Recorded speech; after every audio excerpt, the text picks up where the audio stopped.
আজ রাতে মাঠে নামবে বার্সা। এটা লা লিগার এই সিজনে সেকেন্ড ম্যাচ। ইতিমধ্যে ফার্স্ট ম্যাচ তো বার্সা খেলে ফেলছে। সেকেন্ড ম্যাচে আজ রাতে দিবাগত রাতে মাঠে নামতেছে বার্সা। ট্রেনিংয়ে সবাইকে অনেক বেশি পরিমাণ সতেজ অবস্থায় দেখা যাইতেছে, সবাইকেই অ্যাক্টিভ দেখাইতেছে। আজকের ম্যাচটাতে খুব সম্ভবত কাসাদো অথবা পেদ্রি, কাসাদো অথবা গবি, এই দুইজন থেকে যে কোনো একজন স্টার্ট করার সম্ভাবনা থাকবে বলে মনে করতেছি। আর গত ম্যাচটাতে যারা স্টার্ট করছিল তাদেরকে দেখা যাওয়ার সম্ভাবনা বেশি পরিমাণে থাকবে। পেদ্রিকে অবশ্যই স্টার্টিংয়ে চাইবো, আর সে থাকবে বলে মনে করতেছি যেহেতু সে ফিট অবস্থায় আছে। আর সিজনটা ইতিমধ্যেই স্টার্ট হয়ে গেছে। একটা ম্যাচ তো খেলে ফেলছে, আজকের ম্যাচটা খেলবে। তো সেকেন্ড ম্যাচটা শুরু হবে। দু চারটা ম্যাচ চলে গেলেই বোঝা যাবে যে আসলে বার্সা কিভাবে স্টার্ট করতে চাইতেছে কিংবা বর্তমান সিচুয়েশনটা কীরকম। দু চারটা ম্যাচ দেখার পরেই বোঝা যাবে যে আসলে বর্তমানে দলে কতটুকু পরিমাণ ব্যালেন্স আছে। আর গত সিজনটা যেইভাবে শেষ করছিল ওইটার সাথে বর্তমান সময়ের মানানসই জায়গাগুলো কোন জায়গাতে আছে। আর যদি দেখা যায় যে কোনো পরিমাণ ডিফারেন্স আছে কিংবা পারফরমেন্সের দিক থেকে অথবা কম্বিনেশনের দিক থেকে, তখন সেইটার নিরিখে কোচিং স্টাফরা হয়তো ব্যবস্থা নিতে পারবেন। আর সবথেকে বড় ভাবনার একটা বিষয় হচ্ছে, সবথেকে বড় বলতে অনেকগুলা বড় বিষয়ের মধ্যে একটা, ইনিগো মার্তিনেজ সে গত সিজনে বার্সাতে ছিল, তার কথা ঘুরে ফিরে বারবারই সামনে আসে। সেটা আসা উচিত বলেই মনে করতেছি এই মুহূর্তে। কারণ গত সিজনে সে যেইভাবে টিমের সাথে ফিট হয়েছিল, তার কারণে টিম ওয়ার্ক যেইভাবে সলিডলি ওয়ার্ক করতেছিল, রান করতেছিল, সে এই সিজনে না থাকাটা, ওইটার ইম্প্যাক্ট কতটুকু পরিমাণ পড়ে এখন অবধি সেটা বোঝা যাবে না। যদিও আরও কয়েকটা ম্যাচ যাইতে হবে, তখনই সেটা হয়তো বুঝতে পারা সম্ভব হবে। তো সে যেহেতু নাই, সে না থাকাটা বার্সাকে কতটুকু পরিমাণ ভুগাইতেছে এইটা আসলে দেখা যাবে কি না সেইটা একটা প্রশ্ন।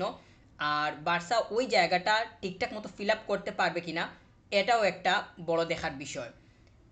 আমার কাছে মনে হয় যে কোচিং স্টাফরা যদি আহ, নিজেদের বিচক্ষণতার পরিচয় দিতে চান, তাহলে এই জায়গার উপরে আলাদাভাবে নজর দেওয়াটা অনেক বেশি পরিমাণ জরুরি বিষয় হবে। ইতিমধ্যেই দিয়ে ফেলছেন বলে মনে করতেছি। ট্রেনিংগুলা দেখে যতটুকু পরিমাণ মনে হইতেছে বার্সা অনেক বেশি পরিমাণ ফোকাস করতেছে। প্রতিটা প্লেয়ারই নিজেদের অ্যাক্টিভিটি অবশ্যই শো করবে। বার্সার মতো ক্লাব প্লেয়ার্সরা তো অবশ্যই নিজেদের শতভাগ দেওয়ার সবসময় ট্রাই করে। গত সিজনে সেটা দেখা গেছে যে নিজেদের একদম যতটুকু সম্ভব হয়েছে ততটুকু পরিমাণ বিলিয়ে দিয়ে দলকে কিভাবে টেনে বের করা যায় কিংবা ভালো একটা পজিশনে নিয়ে যাওয়া যায় সেই দিকেই নজর ছিল। এই সিজনটাতেও এইটা মানে এইটার দেখা পাওয়াটা অনেক বেশি পরিমাণ এক্সপেক্টেড একটা বিষয়।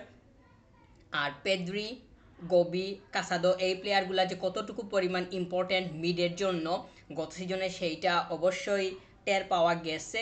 এবং এই সিজনেও যাতে তারা ফিট থেকে ইঞ্জুরি ফ্রি থাকাটা অনেক বেশি পরিমাণ মানে প্রত্যাশার একটা বিষয়।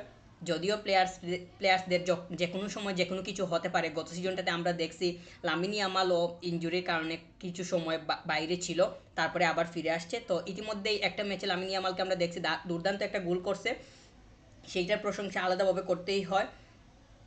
তো তারও সুস্থ থাকাটা অবশ্যই দরকার হবে দলের প্রয়োজনে, সেটা তো অবশ্যই। আর প্রতিটা প্লেয়ার যদি ইঞ্জুরি ফ্রি থেকেই সিজনটা একদম প্রপারলি স্টার্ট করতে পারে, তাহলে দেখা যাবে যে এক্সট্রা একটা কনফিডেন্স পাইতেছে। এই কনফিডেন্সটা একদম মিডল স্টেজে কিংবা 6-7টা ম্যাচ যাওয়ার পরে যেই সময়টা আসবে, তখন গিয়ে দেখা যাবে যে কনফিডেন্সটা আরও বেশি পরিমাণ বুস্ট করতেছে, কিংবা যেই কনফিডেন্সটা শুরুতেই বুস্ট হয়েছিল ওইটার কারণেই সামনের সময়গুলা আরও বেশি পরিমাণ আত্মবিশ্বাসী হয়ে উঠবে বলে আমি মনে করতেছি। যে কোনো কিছুর যদি স্টার্টিং সুন্দর হয়, যে কোনো কিছু যদি একদম শুরুতেই ভালো করা যায় কিংবা একদম সলিড থাকা যায়, তাহলে ধীরে ধীরে দেখা যায় যে ওই সলিডিটি যদি কমতেও থাকে, তাহলে শুরুর যে কনফিডেন্সটা ওইটা পরের সময়ে গিয়ে কাজে লাগিয়ে ভালো কিছু করা সম্ভব হয়। গত সিজনে সেটা হয়েছিল, বার্সা কিন্তু শুরুতে ভালো করছিল, এমনও হয়েছে 6-7টা করে গোল করছিল অপোনেন্টকে, আবার ক্লিন শিটও রাখতেছিল। তো গত সিজনের যেই পজিটিভিটিটা ওইটার দেখা এই সিজনের স্টার্টিংয়ে কতটুকু পরিমাণ পাওয়া যায় এখন অবধি তো সেটা বলা যাবে না। সবে তো মাত্র একটা ম্যাচ গেছে আর আজকে একটা ম্যাচ খেলবে, আরও ম্যাচে যাইতে হবে, তখন দেখা যাবে। আর প্লেয়ার্সগুলার সব থেকে বড় কথা হচ্ছে প্লেয়ার্সগুলো যাতে যথাযথভাবে ফিট থাকতে পারে, এই জায়গাটা মানে এই বিষয়টা অনেক বেশি পরিমাণ ইম্পর্ট্যান্ট একটা বিষয়। প্লেয়ার্সরা যদি ফিট থাকতে পারে তাহলে তো তাদের কাছ থেকে যেটা এক্সপেক্টেড সেইটা তারা মানে ঠিকঠাক মতো দিতে পারে। আর যখন কোনো চোট কিংবা কোনো সমস্যার কারণে বাইরে চলে যায় তখন তো আসলে ওই জায়গায় অচল হয়ে পড়ে। অন্য একজন এসে যদি আমরা একটা জিনিস দেখি যে একটা একদম প্রপার প্লেয়ার একদম স্টার্টিংয়ের সাথে বা টিমের গুরুত্বপূর্ণ পজিশন হোল্ড করে আসে এমন কোনো প্লেয়ার যদি হুট করে ইনজুরির কারণে মাঠের বাইরে চলে যায় তাহলে তার জায়গাটা ফিল আপ করার জন্য যতটুকু পরিমাণ মানে দুশ্চিন্তার জায়গা তৈরি হয় তার থেকেও বড় বিষয় হয়ে দাঁড়ায় যে ওই দুশ্চিন্তাটা আসলে কিভাবে কাটিয়ে ওঠা যায়। তো গত সিজনে এইটা দেখা কিছু কিছু ক্ষেত্রে পাওয়া গেছে, যদিও এত বড় কোনো কিছু আসলে ওইভাবে পাওয়া যায় নাই। তবে এই সিজনটাতে আসলে স্টার্টিংটা আজকে ম্যাচ আছে এইটা কিভাবে বার্সা শেষ করে এবং সামনের ম্যাচগুলোর জন্য কতটুকু পরিমাণ ইতিবাচকতা নিয়ে মাঠে নামতে পারে ওই বিষয়গুলো দেখা অনেক বেশি পরিমাণ জরুরি হবে।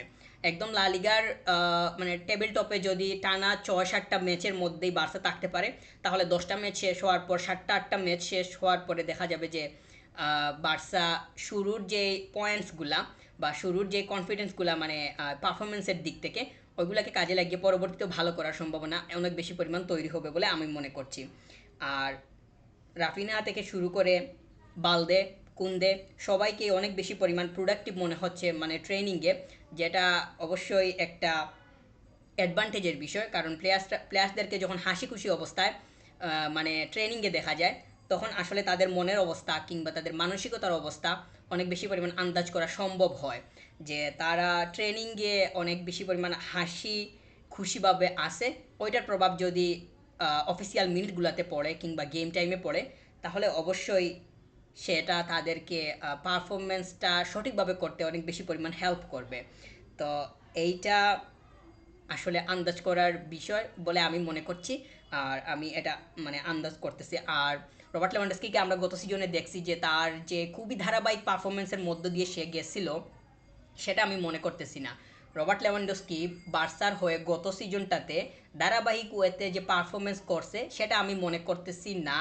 তবে এই সিজনটাতে সে যদি তার অবস্থানটার জানান একদম ধারাবাহিকভাবে দিতে পারে সেটা দলের জন্য যেমন ভালো হবে, ঠিক তেমনি তার নিজের জায়গাও অবশ্য তার নিজের জায়গা নিয়ে কোনো সংশয় তৈরি হলো না কিংবা তাকে নিয়ে প্রশ্নের কোনো দেখা পাওয়া গেল না। এটা তার জন্য অনেক বেশি পরিমাণ ইতিবাচক একটা বিষয় হয়ে দাঁড়াবে বলে আমি মনে করতেছি এবং ওই বিষয়টা তাকে অনেক বেশি পরিমাণ সাপোর্ট দিবে মেন্টালি ভালো করার দিক থেকে। অন্যান্য প্লেয়ার্সগুলা যেমন দানি অলমো গত সিজনটাতে আমরা দেখছি সে আসছিল বার্সাতে, এসেই সে ফিট হতে পারবে কি না, দলের সাথে সে মানিয়ে নিতে পারবে কি না, বার্সার যেই টিম ওয়ার্ক স্টাইলটা কিংবা বার্সা যে স্টাইলে খেলতে চায় ওইটার সাথে সে মানিয়ে নিতে পারবে কিনা ওই ধরনের প্রশ্নের অনেক মানে দেখা পাওয়া গেছিল, কিন্তু ওইগুলাকে সে আসলে কোনো তোয়াক্কাই করে নাই। মানে দানি অলমোকে নিয়ে আলাদাভাবে কোনো টেনশনের মধ্যে থাকা লাগে নাই, সে কিন্তু দলের সাথে খুব ভালোভাবে ফিট হয়েছিল গত সিজনটাতে এবং তার যেহেতু ইতিমধ্যে একটা এক্সপেরিয়েন্স হয়ে গেছে বা এই টিমের সাথে এই দলের সাথে এই কোচিং প্যানেলের সাথে তার মানে কাজের যে অভিজ্ঞতাটা সেটা ইতিমধ্যে যেহেতু হয়ে গেছে তাহলে ওইটাকে কাজে লাগিয়ে এই সিজনটাতে সে আরও দারুণ কিছু মানে আরও ভালো কিছু বা দারুণ কিছু দিতে পারবে বলে আমি মনে করতেছি। শুধু দরকার তার জন্য প্লেয়িং টাইম, তবে সে কতটুকু পরিমাণ প্লেয়িং টাইম পায় না পায় এইটাও একটা দেখার বিষয়। কারণ দানি ওলমো যে গত সিজনটাতে মানে একই টানা একই তালে যে মানে স্টার্টিং ইলেভেনে ফার্স্ট ইলেভেনে খেলছিল সেটা বলারও তো কোনো সুযোগ নাই। অনেক সময় দেখা গেছে যে সে বেঞ্চ থেকে এসে পারফর্ম করতেছে, সে বেঞ্চ থেকে আসার পরেও যে কোনো মানে খারাপ লাগা তৈরি হয়েছিল ফ্যানদের মনে, আমার কাছে সেটা মনে হচ্ছে না। কিংবা সে বেঞ্চ থেকে আসার পরে যে টিমের মানে দলের সাথে সে যে মিশতেছে, সে যে তার কারণে যে টিম ওয়ার্কে কোনো ব্যাঘাত ঘটতেছে সেটা আমার ওইভাবে মনে হয় নাই, বরং সে দলকে অনেকভাবেই হেল্প করছে এবং তার কারণে টিম ওয়ার্কটা আরও বিল্ড হয়েছে বলে আমি মনে করতেছি। এই সিজনটাতে সে আসলে কীরকম করে না করে, কোচিং স্টাফরা হ্যান্সি ফ্লিক আসলে তাকে নিয়ে তার বিশেষ করে তার প্লেয়িং টাইম নিয়ে আসলে কীভাবে ভাবতেছেন, এইটাও দেখা অনেক বড় একটা বিষয় হবে বলে আমি মনে করছি। আর মার্কোস রাশফোর্ডকে নিয়ে যদি বলি, সে আসছে দলে, গত ম্যাচটাতে তাকে আমরা দেখছিলাম, এই ম্যাচটাতে হয়তো স্টার্টিংয়ে দেখা যাওয়ার সম্ভাবনা তৈরি হইতে পারে, আর যদি না থাকে স্টার্টিংয়ে তাহলে তো আসলে বেঞ্চ থেকে আসবে, তখন দেখা যাবে। আর আজকের ম্যাচটাতেও তাকে আলাদাভাবে মানে সে যদি মিনিট পায় খেলার 30 মিনিটস, যদি বেঞ্চ থেকে আসে তাহলে 30 মিনিটস বা সামথিং বেশি হইতে পারে, আর যদি স্টার্টিং থেকে খেলে তাহলে তো 45 মিনিটস একদম কনফার্ম হয়ে গেল। তো সে যদি একটা হাফ খেলে তাহলে হয়তো তাকে মানে তার বর্তমান কন্ডিশনটা কিংবা সে এই টিমটাকে কিভাবে দেখতেছে এবং টিম ওয়ার্কগুলোকে সে কতটুকু পরিমাণ আয়ত্ত করতে পারলো, কোচিং স্টাফরা যেভাবে চাইতেছেন সে সেভাবে এই টিমের সাথে নিজেকে মানিয়ে নিতে পারতেছে কি না, ওইগুলা ফুটে ওঠার সম্ভাবনা তৈরি হবে যদি সে অন্ততপক্ষে একটা হাফ তাকে মাঠের মধ্যে দেখা যায়। বালদে কুন্দে এই দুইটা প্লেয়ার গত সিজনটাতে বার্সাকে অনেক ভালোভাবেই সার্ভিস দিছে, যদিও বালদের মধ্যে আমরা মানে মানে পজিশন লস করার যেই সম্ভাবনাটা সেটা সচরাচর দেখে থাকি, এটা তার একটা মানে প্লেয়িং ক্যারেক্টারিস্টিক্সের মধ্যেই পড়ে বলে আমি মনে করতেছি। তবে সেটা যে খুবই দীর্ঘস্থায়ী বিষয় হয়ে থাকে সেটা বলার কোনো সুযোগ নাই, কারণ সে সেটা থেকে ওভারকাম করতে পারে। বল লুজ করলেও ওইটা যাতে আবার ট্র্যাক ব্যাক করে মানে ওইটা নিজের কাছে নিয়ে নিতে পারে বা উইন করতে পারে, সেই মনোবলটা কিংবা সেই চেষ্টাটা তার মধ্যে থাকে বলে আমি মনে করি, এবং সেটা মাঠের মধ্যেও দেখা যায়। কুবার্সিকে অবশ্যই গত সিজনে আমরা দেখছি যে সে একটা বাজেভাবে ইনজুর্ড হয়েছিল, তার মুখের মধ্যে ইয়া হয়েছিল, ওইটা সে ওভারকাম করছে এবং সে ঠিক আছে, ফিট অবস্থায় আছে।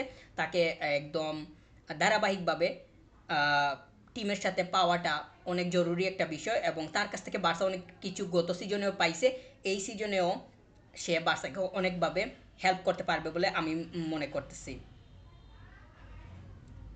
প্লেয়ার্সগুলোকে ট্রেনিংয়ে অনেক বেশি পরিমাণ হাসি খুশি দেখে এটা সত্যিই ভালো লাগা কাজ করতেছে। স্টার্টিংটা যাতে একদম প্রপারলি হয়, সলিডভাবে হয়, এটাই হইতেছে চাওয়ার বিষয়। যদি স্টার্টিংটা ঠিকঠাক মতো করতে পারে বার্সা, একদম শুরুতেই যদি পয়েন্টসগুলো নিয়ে নিতে পারে তাহলে 7টা-8টা ম্যাচের পরে গিয়ে দেখা যাবে যে মনোবল এমনিতেই বাড়তেছে, কারণ ইতিমধ্যেই তো মানে তখন তাদের মানে প্লেয়ার্সগুলোর মনে বিশেষ করে এটা থাকবে যে ইতিমধ্যেই তারা বেশ কিছু পয়েন্টস নিজেদের জুলিতে নিয়ে নিছে। তো এইটা যদি করতে পারে বার্সা, আমার কাছে মনে হয় যে অনেক বেশি পরিমাণ রিল্যাক্স মোডে থাকবে কয়েকটা ম্যাচ যাওয়ার পরে। তো আজকে ম্যাচ আছে বার্সার, দেখা যাক স্টার্টিংয়ে কারা থাকে এবং বার্সা কোন স্টাইলে খেলতে চায়।